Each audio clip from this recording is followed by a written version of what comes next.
we're back again, guys. We're just going to be looking at making some social media buttons to go on our website today. So I've already previously downloaded some buttons from Google Images, and we're just going to use those to build our own buttons. So I'm just going to open those up now by using my Open button up the top. Scroll to where mine are and open them up. Okay, you can see these white and grey sort of buttons are going to suit my website. So I'm just going to expand that up to 300% just so I can get a closer look at the button I'm after. Now I'll start with this Twitter button to start with, and we're going to try and cut that out of there and then create our own button. And to do that, I'm going to come over to the marquee tool over here under the bitmap section, the oval marquee. You might need to hold down and choose the oval marquee, which will allow us to select a circled area. I'll come over just to the left and roughly around about the size of my button. I hold down the Shift key on my keyboard and drag down to the bottom right. Keep looking in the bottom left corner.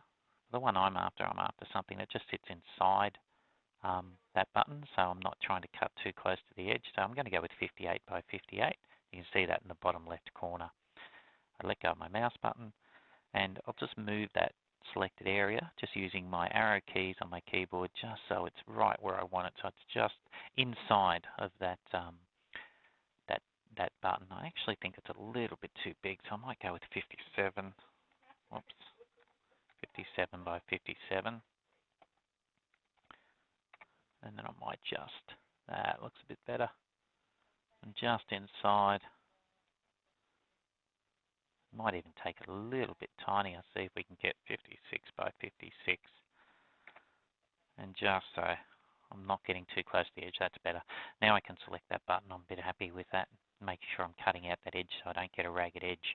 Now, at the moment, the actual button selected, I want to select everything outside the button and get rid of that. So to do that, I just need to inverse my selection. So I come up here to select, and I choose select inverse. And you won't see much change, but it's now selected everything outside of that circle. All I have to do then is press delete on my keyboard. Everything will disappear except my selected area. I'll come back up to my pointer tool, just click on that, just maybe double click outside that area, and you can see my button is sitting there in the middle.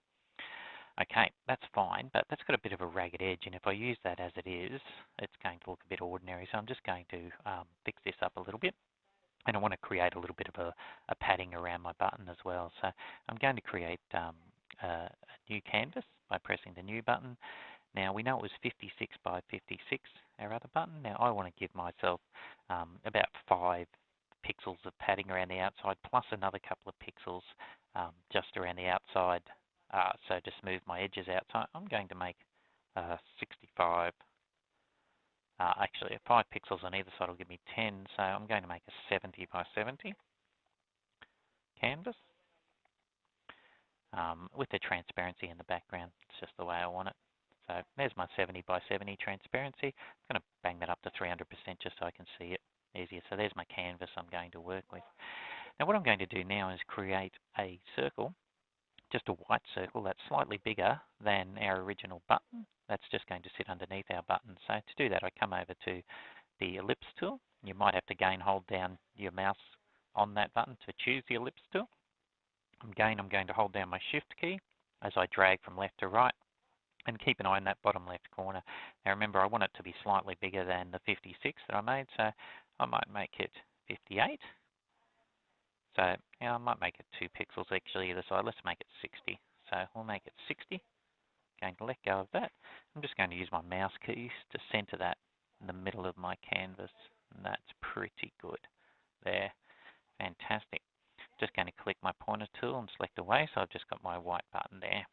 Now I'm going to come back to my tab where I've done my social icon. I'm going to click on that, and I'm going to hold down the Control key and press C to copy that icon. I'm going to come back to my canvas, and I'm going to press Control V to paste that icon. Now that's pasted that just about right in the middle. Okay, perfect. Very bit difficult to see, but we're going to make some other changes as well. Our button will actually be a lot smaller, it'll only be that big, so we're just going to bring it back up to 300.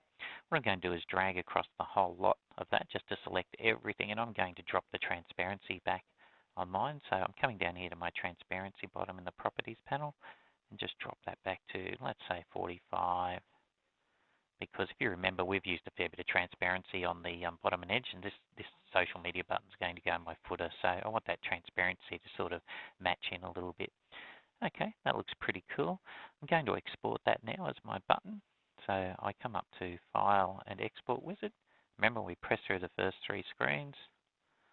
And we're going to, because this has a transparent background, we need to choose PNG 32. And we need to export that out. So I'm going to export that one out. And I'm going to call this one, actually we might just delete some of these ones that are there, just so we don't confuse them. I'm going to call my button Twitter, and I'm going to call it Twitter 45 because it's 45% transparency, so I just remember what it is.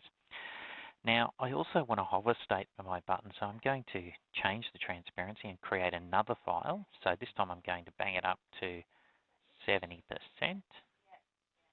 There it is, 70% transparency, and I'm going to export that out as a separate button. So once again, Export Wizard, go through the same process, back to PNG 32, export that out, and this time we'll call it Twitter 70. So I've actually got 2 buttons, one at 45% transparency and one at 70% transparency. Okay, well done.